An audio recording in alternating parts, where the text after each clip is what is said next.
وہ کہتا ہوا اس کی طرف بڑھا لیکن وہ بدک کر پیچھے ہٹی۔ میں ہنگامہ مچا دوں گی اگر تم نے مجھے ہاتھ لگانے کی کوشش بھی کی تو، اس نے دھمکی دی۔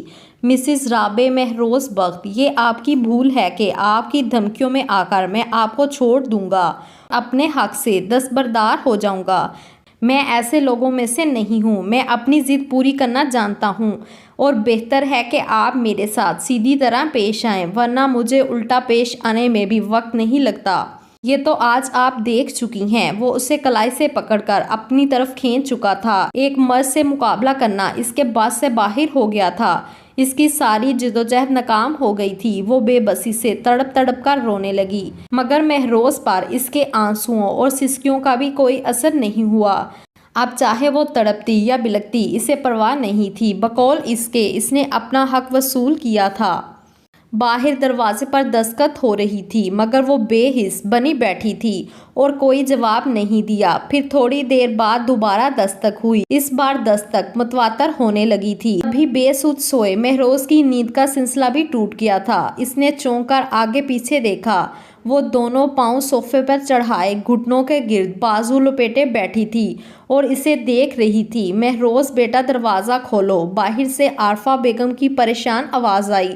وہ یکدم اٹھ بیٹھا، بیڈ کے دوسرے کونے پر رکھی اپنی شرٹ اٹھا کر پہنتے ہوئے وہ کمرے میں بکھری چیزوں سے بچتا ہوا دروازے تک آیا اور بالوں میں ہاتھ پھیرتے ہوئے دروازہ کھول دیا۔ گڈ مارننگ موم، اس نے ہمیشہ کی طرح کہا۔ کیا بات ہے، سب خیریت تو ہے نا؟ کب سے دروازہ بجا رہی ہوں؟ انہیں پریشانی ہوئی۔ جی سب خیریت ہے، میں سو رہا تھا اس لیے پتہ نہیں چلا۔ اس نے پریشانی کم کرنی چاہیے۔ وہ رابع کیسی ہے؟ عارفہ بیگم نے ٹھہر کر پوچھا۔ اندر ہے، دیکھ لیں کیسی ہے، اس نے دروازے سے ہٹتے ہوئے کہا۔ کیوں، کیا ہوا ہے؟ وہ باہر سے ہی اندر کا حال دیکھ چکی تھی۔ کمرے کی صفائی کر دیں، اس نے سر جھٹک کر کہا۔ اور ناشتہ؟ نہیں، ناشتہ میں نیچے آ کر ہی کروں گا۔ اور دلہن، اس کا ناشتہ آپ اوپر بھیج دیں، وہ اکیلی ناشتہ کرے گی۔ فی الحال تو اکیلی بھی کر لے تو بہت ہے۔ عارفہ بیگم بات سمجھ گئی تھی۔ ٹھیک ہے، میں ملازمہ کو بھیجتی ہوں، وہ کہہ کر پلٹ گئی اور وہ اندر آ گیا۔ اہمی ہوئی کیوں بیٹھی ہو؟ بھوک کی وجہ سے، تھکن کی وجہ سے یا پھر نیند کی وجہ سے؟ پھر اس نے سر نہیں اٹھایا۔ اوکے یار نہ بولو، تمہاری مرضی، آج کا دن تمہارا ہے، وہ کہتے ہوئے اس کے بالوں کو چھیڑتا ہوا اٹھ کھڑا ہوا اور واش روم میں چلا گیا۔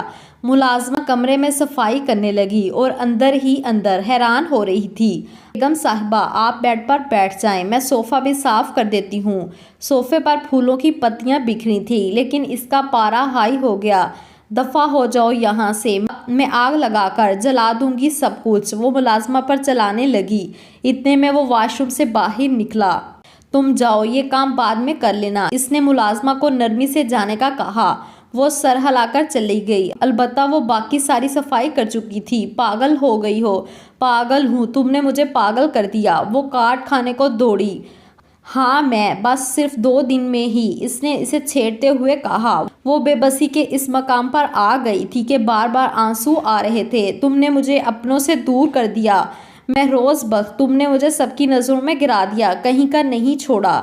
وہ روتے ہوئے کہہ رہی تھی۔ مجھے اپنی طرف مائل بھی تم نے ہی کیا تھا، کیوں مجھے اپنی جھلک دکھائی، کیوں راغب کیا مجھ سے، دونوں کاندھوں سے پکڑے جھنجھوڑتے ہوئے بولا۔ مجھے کیا پتا تھا تم اتنے کمزور نیت ہو، مرد کی نیت کمزور نہیں ہوتی، اسے عورت کمزور بناتی ہے، تمہاری طرح جھلک دکھلا دکھلا کر۔ تم نے اگر اس رات وہ سب نہ کیا ہوتا تو تمہاری جگہ کوئی اور ہوتی اور مہروز بخت کی بیوی بننے پر فخر کر رہی ہوتی۔ جو کیا اسے چپ چاپ بھگتو، اپنی غلطی کا الزام میرے سر مت ڈالو، تمہارے اس وویلا سے کچھ نہیں ہوگا۔ غلطی کر کے نہ ماننا ایک اور غلطی ہے تمہاری۔ وہ جھٹکے سے اسے چھوڑ کر پیچھے ہٹا۔ اگر اپنی غلطی بھگتوں تو تمہیں بھی اپنی غلطی کی سزا بھگتنی ہوگی، وہ چیخی۔ تمہاری سزاؤں کے لیے تیار ہوں جی جان سے۔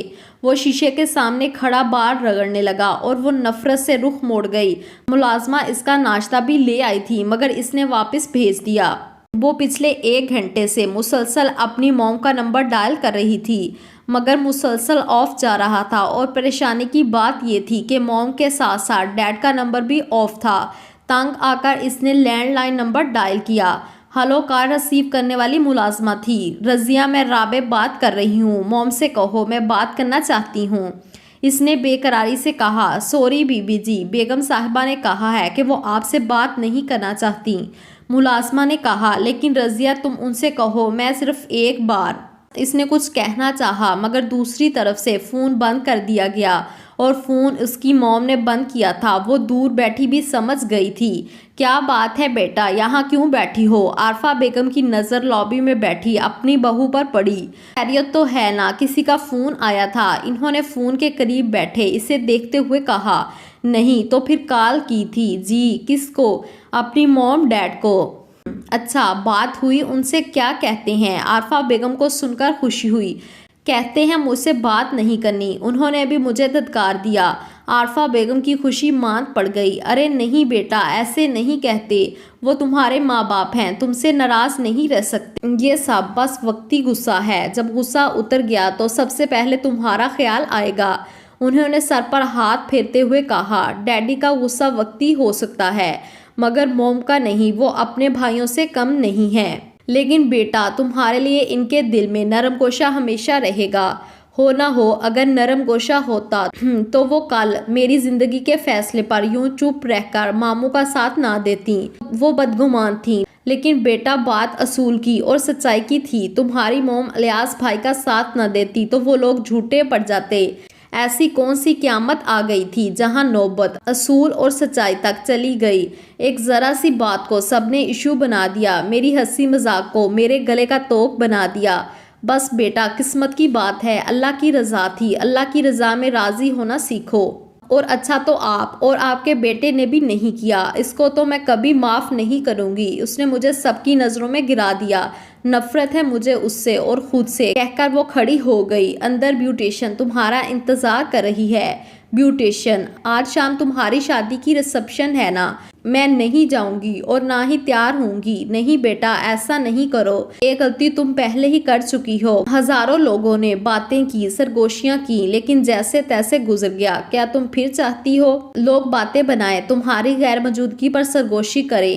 عارفہ بیگم کہہ کر چلی گئی تھی۔ وہ کتنی ہی دیر سوچتی، پھر قدم ہلے تو کمرے کی طرف جہاں بیوٹیشن اس کا انتظار کر رہی تھی۔ جب وہ تیار ہو کر نیچے اتری تو عارفہ بیگم کے قدم تھم گئے تھے۔ ملٹی شیڈ لہنگے میں اس کی دودھیا رنگت اور چمک گئی تھی اور اوپر سے اس کے تیکھے نین نقش اس کی خوبصورتی کو دو آتش کر رہے تھے۔ موم اور کتنی دیر؟ ڈیڈ 2 بار فون کر چکے۔ مہروز بے دھیانی میں اندر داخل ہوا لیکن اسے دیکھ کر محبوط رہ گیا۔ چلو دیر ہو رہی ہے، انہوں نے چمکایا، لیکن میرج ہال تک پہنچنے تک اس کی نظریں اس پر ٹکی رہیں۔ یہی تو جھلک تھی جو وہ پاگل ہو گیا تھا اور وہ آج اس کے ہمراہ تھی۔ بھابھی کے گھر والے نہیں آئے؟ حسان نے مہروز سے سوال کیا۔ نہیں، مہروز نے جواب دیا۔ کیوں؟